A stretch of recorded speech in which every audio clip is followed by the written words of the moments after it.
آج بات ہوگی اس شہر کی جس کو دیکھنے کے لیے کروڑوں آنکھیں اشکبار ہیں، ہر دل بے قرار ہے، اور کیوں نہ ہو۔ ہاں، آج اس پر بھی بات ہوگی کہ مدینے سے محبت ہم کیوں کرتے ہیں، what is the reason behind this. آج اس پر بھی کچھ گفتگو کریں گے کہ مدینے سے محبت تو ہمارے ایمان کا تقاضا ہے، کیونکہ مدینے سے محبت دراصل مدینے والے سے محبت ہے، اور مدینے والے سے محبت نہ ہو تو ایمان کمپلیٹ کیسے ہوتا ہے۔ محمد کی محبت دین حق کی شرط اول ہے، محمد کی محبت دین حق کی شرط اول ہے، اسی میں ہو اگر خامی تو سب کچھ نامکمل ہے۔ تو آقا سے محبت کے بغیر تو ایمان ہی کمپلیٹ نہیں ہوتا نا۔ تو بہرحال نبی پاک علیہ الصلوۃ والسلام نے اپنی زندگی کے، پہلے تھوڑا سا سمجھ لیں، اور یہ بات نوجوان بچے موجود ہیں، پیارے آقا کی زندگی کا ایک نقشہ ہم سب کے ذہنوں میں ہونا چاہیے۔ حیات طیبہ کے بارے میں جتنی معلومات ہوگی اتنا انشاءاللہ سیکھنا سمجھنا بڑا آسان ہو جائے گا۔ پیارے آقا علیہ الصلوۃ والسلام نے اس فانی دنیا کو 63 سال اختیار فرمایا، 63 ایئرز نبی پاک کی عمر مبارک، ٹھیک ہے۔ 63 میں سے 53 سال میرے آقا علیہ الصلوۃ والسلام نے مکہ پاک میں گزارے۔ 40 سال کی عمر میں پیارے آقا علیہ الصلوۃ والسلام پر پہلی وحی نازل ہوتی ہے، ٹھیک ہے۔ اور نبوت کے پہلے تو جیسے وحی نازل ہوئی، اسلام کا پیغام پھیلانا شروع کیا، تو فرسٹ 3 ایئرز، پہلے 3 سال تو چھپ کر اسلام کی بات کی جاتی تھی، اعلانیہ بات نہیں ہوتی تھی۔ 3 سال کے بعد حکم ہوا کہ اب اعلانیہ بات کریں، اب علل اعلان لوگوں کو اسلام کی طرف بلائیں۔ تو نبی پاک علیہ الصلوۃ والسلام نے اب اعلانیہ طور پر اسلام کی دعوت دینا شروع کی۔ یہ اب نبی پاک کی عمر کے 43 ایئرز ہو چکے تھے، 43 سال ہو گئے تھے، ٹھیک۔ اب نبی پاک کا جب یہ فرمانا تھا، اللہ کی طرف بلانا تھا، تو جو کفر کے ایوان تھے ان پر لرزہ طاری ہو گیا، وہ غصے میں بھر گئے، مسلمانوں پر ظلم کی آندھیاں برپا کر دی انہوں نے۔ تھوڑے تو مسلمان تھے، مسلمان گنتی کے مسلمان تھے، اور اب سارا عرب جو ہے، سارے مکے کے لوگ جو ہیں وہ مسلمانوں کے خلاف ہو گئے، اور ایسے ایسے مظالم ڈھائے گئے کہ پہاڑ بھی ہوتا نا، جس طرح کے وہ مظالم تھے، جس طرح کے وہ ظلم تھے، کہ پہاڑ بھی ہوتا تو اپنی جگہ چھوڑ دیتا، ریزہ ریزہ ہو جاتا، مگر غلامان مصطفیٰ صلی اللہ علیہ وسلم پر ہماری ہزاروں جانیں قربان، کس طرح انہوں نے ظلم و ستم برداشت کیا، اور کوئی بھی اسلام میں اس سے پیچھے نہ ہٹا۔ کیا خوب شاعر کہتے ہیں، نقشہ کھینچتے اس وقت کی ڈیفیکلٹ سچویشن کا، اس وقت کے مشکل حالات کا، وہ کہتے ہیں مسلسل پھولنے پھلنے لگا اسلام کا پودا، مخالف تھے قریش اب بڑھ چلا کچھ اور بھی سودا، نبی کو اور مسلمانوں کو تکلیفیں لگی ملنے، وہ تکلیفیں کہ جن سے عرش اعظم لگا ہلنے، لٹاتے تھے کسی کو تپتی تپتی ریت کے اوپر، تو رکھتے تھے کسی کے سینہ بے کینہ پر پتھر، بلالو یاسرو عمارو خبابو سمیہ، صہیب اور بو فقیہہ اور لبینہ اور نہدیہ، زنیرہ اور عامر تھے غلام اور لونڈیاں ان کی، مسلمان ہو گئے بس آ گئی آفت میں جان ان کی، محمد کی محبت میں ہزاروں ظلم سہتے تھے، میرے آقا کی محبت میں ہزاروں ظلم سہتے تھے، خدا پر تھی نظر ان کی زباں سے کچھ نہ کہتے تھے۔ یہ معاملہ 10 سال تک چلتا رہا، ظلم و ستم کی آندھیاں رہی۔ آخر نبی پاک علیہ الصلوۃ والسلام کو اللہ کریم عز و جل نے ہجرت کا حکم دیا، اور اب نبی پاک چند صحابہ کرام کو لے کر ہجرت کے لیے مدینہ منورہ کی طرف روانہ۔ اس سے پہلے چند صحابہ روانہ ہوئے، اور پھر آقا ایک رات ایسی آئی کہ نبی پاک بھی صدیق اکبر کے ساتھ مدینے کی طرف روانہ ہوئے۔ اب ہجرت کی رات نبی پاک علیہ الصلوۃ والسلام کی کیفیت کیا تھی، ذرا سوچئے، توجہ کیجئے۔ جس شہر میں آپ کی پیدائش ہو، جس شہر میں آپ کا بچپن گزرا ہو، جس شہر میں آپ کا سب کچھ ہو، رشتہ دار ہوں، اور اس شہر کے لوگ آپ پر زندگی تنگ کر دیں، اور آپ کو وہ شہر چھوڑ کر جانا پڑے، جس شہر میں کعبہ ہو، جس شہر میں حج ہوتا ہو، جس شہر میں حجر اسود ہو، آب زمزم ہو، سوچئے نبی پاک ان گلیوں میں بڑے ہوئے تھے، اور اب مکہ چھڑوایا جا رہا تھا۔ میرے آقا کی کیفیت کیا تھی؟ مکے کے ایک مقام پر نبی پاک علیہ الصلوۃ والسلام نے مقام حزورہ پر کعبے کی طرف رک کر کے فرمایا، اے مکہ اللہ پاک کی قسم، بے شک تو اللہ پاک کی تمام زمین میں میرے نزدیک سب سے زیادہ پسندیدہ ہے۔ اللہ کی قسم اگر مجھے ہجرت پر مجبور نہ کیا جاتا تو میں تجھ سے ہجرت نہ کرتا۔ بڑے غم زدہ کیفیت میں نبی پاک مکے کو چھوڑ کر جاتے ہیں۔ امام حاکم نیشاپوری رحمۃ اللہ تعالی نے روایت کیا کہ جب نبی پاک علیہ الصلوۃ والسلام نے ہجرت کا ارادہ فرمایا تو بارگاہ الہی میں دعا کیا کی تھی؟ ذرا دعا سنیے گا۔ اللہم انکا ان اخرجتنی من احب البلاد الی فاسکنی فی احب البلاد الیکا، یعنی الہی تو نے مجھے میرے محبوب ترین شہر سے ہجرت کا حکم دیا ہے، اب میرا قیام ایسی جگہ فرما جو تیرے ہاں محبوب ترین ہے، اب جو تیرے یہاں پسندیدہ ہے اس جگہ میرا قیام فرما۔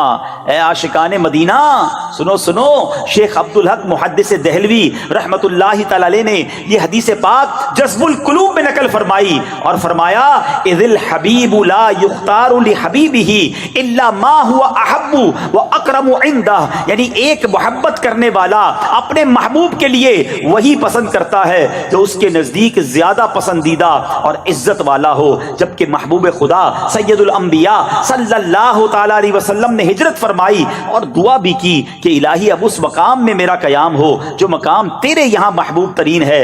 اس دعا کے بعد اللہ پاک نے نبی پاک علیہ الصلوۃ والسلام کے لیے شہر مدینہ کا انتخاب فرمایا۔ سبحان اللہ، اس سے معلوم ہوا کہ اللہ کریم کے نزدیک سب سے محبوب جگہ مدینہ منورہ ہے۔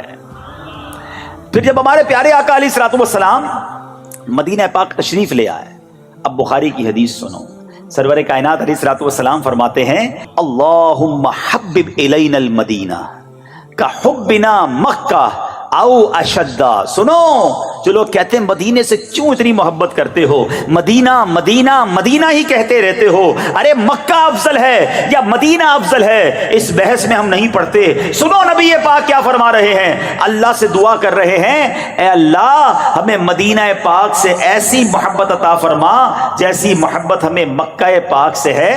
آگے کیا فرما، او اشدہ، اللہ اس سے بھی زیادہ محبت عطا فرما، مکے سے بھی زیادہ محبت مدینہ منورہ سے عطا فرما۔ یہ دعا کون کر رہا ہے؟ یہ رب کے حبیب کر رہے ہیں، سرور کائنات علیہ الصلوۃ والسلام دعا کر رہے ہیں۔ اب اس حدیث کے تحت، اس دعا کے تحت مفسر قرآن مفتی احمد یار خان رحمت اللہ تعالی علیہ کیا خلاصہ کرتے ہیں کہ میرے نبی مکی مدنی صلی اللہ تعالی علیہ وسلم کی اللہ نے ساری دعائیں قبول فرمائیں، کیونکہ ہر مسلمان کو مکے سے زیادہ مدینہ منورہ پیارا ہے۔ مدینہ پاک کی آب و ہوا صحت بخش ہے، وہاں کی خاک شفا کہلاتی ہے، وہاں کی روزی میں برکت ہے۔ اور امام مالک رحمت اللہ تعالی علیہ اس حدیث پاک سے دلیل پکڑتے ہوئے فرماتے ہیں مدینہ منورہ یہ مکہ پاک سے افضل ہے۔ اے عاشقان رسول، مدینہ منورہ کی شان و عظمت کا اندازہ لگائیے کہ یہ مبارک مقدس خوشبوؤں والا مہکا حسین و خوبصورت نورانی شہر اللہ پاک کا بھی محبوب ترین شہر ہے، اور ساتھ ہی ساتھ محبوب خدا جناب محمد مصطفیٰ صلی اللہ تعالی علیہ وسلم کا بھی محبوب اور پسندیدہ ترین شعر ہے۔ مولانا حسن رضا خان صاحب کیا خوب فرماتے ہیں، اللہ کا محبوب بنے جو تمہیں چاہے، اللہ کا محبوب سبحان اللہ، واہ واہ واہ، بنے جو تمہیں چاہے، اللہ کا محبوب سبحان اللہ،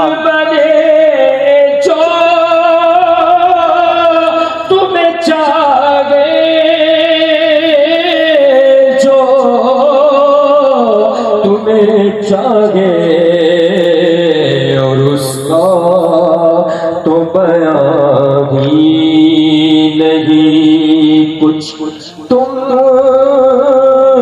جسے چاہو۔ سبحان اللہ سبحان اللہ سبحان اللہ۔ ذرا غور کیجئے کہ جس شہر سے اللہ کے حبیب پیار کرتے ہو،